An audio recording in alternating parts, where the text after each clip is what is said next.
I'm Joachim Buwembo. I have been a journalist in this region for about 20 years. I've been dealing with development issues in the region, really, as a trainer, as an editor, and more recently as a Knight Fellow of the Knight Foundation that's based in the United States. And my brief has been to teach development journalism to practicing journalists in countries from Mozambique, Malawi, Tanzania, Kenya, Ethiopia. And I've traveled to the Congo. I've done quite some comparative analysis about the Congo and the rest of the region. In terms of natural resources, think of anything valuable and it's there in the Congo. Not only minerals, but the biomass, the ecosystem, the forest resources, the land, the fresh water, without mentioning the precious minerals which are all in abundance. Congo is easily, it has been described as the greatest prize on earth. Congo is extremely rich and its citizens are extremely poor. That's what makes Congo interesting. It's the richest country in the world with the poorest. Rwandans, for example, are enjoying much more freedom than the people of Congo. While there is, because the people of Congo are living under oppression, because of a very weak government, you have many fragmented forces independent of each other, loading it over the population. You are talking about a population of about 70 million people, one of the largest in the world, with the biggest amount of resources you can imagine, and simply making no headway to even beginning to develop. Kinshasa is helplessly crying out that neighbors are intervening, supporting rebels and so on. The government is very weak. So it can't even protect itself. How can it start delivering meaningful development when it is barely struggling? Last I checked, a kilo of beef was anything above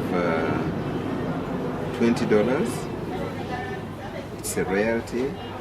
Let us say that life in Congo is simply not the best in the way we understand it.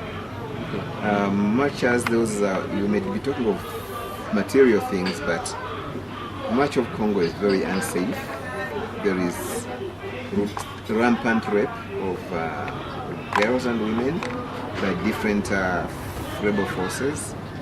So life in Congo is really helpless. It would be better to compare Congo with Rwanda, because Rwanda is even much more smaller than Congo, and they are sharing a lake. Rwanda, which there is natural gas. Rwanda, with its very minimal resources, has gone ahead and started exploiting that gas for generating electricity. Nothing happening on the Congo. There's the towns of Gisenyi and Goma are like the same, divided by a border. It's like Busia, Uganda, and Busia, Kenya. And there's a great difference. I mean, there is order and, government going on the Rwanda side, and nothing going on hardly anything going on the Congolese side. But you could also talk about, you see, the oil, which even Uganda is slow in exploiting its oil, but this is also shared oil under Lake Albert. You know that the two countries are sharing the lake, and there's hardly anything taking place on the Congo side. And these are peripheral resources, really. On the interior of Congo, they are untold resources. Name it: gold, diamond, coltan, uranium, forests, hardwood alone. If they sold the hardwood alone, it would be enough to make everybody in Congo rich. If they sold, and the process of exploiting it would employ very many people. If they utilized properly the revenue from gold, it would make that everybody rich. If they utilize the revenue from uranium, it would make everybody rich. Called diamonds, I mean, name it. It's just that there's no will, there is no organization. So the problem of Congo is lack of organization, lack of political direction. It's just a very unfortunate thing. Congo is not much better than Somalia, in my view, than Somalia was. There is need for serious intervention to ensure that there is a serious government in the Congo.